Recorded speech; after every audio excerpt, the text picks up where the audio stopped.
វាំងដន PVC ចំនួន6ផ្ទាំងដែល cover ទៅលើទីតាំងរបស់អតិថិជនគឺ130 ម៉ែត្រការ៉េគឺច្រើនមែនទែនបងប្អូនគឺជាអតិថិជនដែលកំងយើងច្រើនព្រោះជាសួរពុកម៉ែបងប្អូនអតិថិជនរបស់ក្រុមការងារក្រវ៉ាន់ PVC កទាំងអស់គ្នាថ្ងៃនេះក្រុមការងារក្រវ៉ាន់បានមកដំឡើង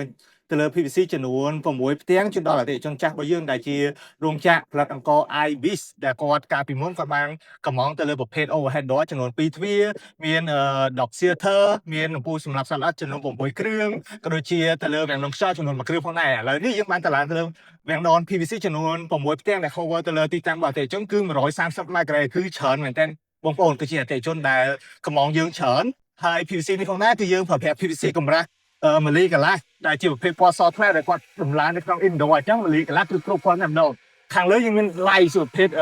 power coating ដែលធានាថាមិនច្រេះចាប់ហើយក្នុងគោលបំណងរបស់គាត់ផងដែរគឺតម្លើងដើម្បី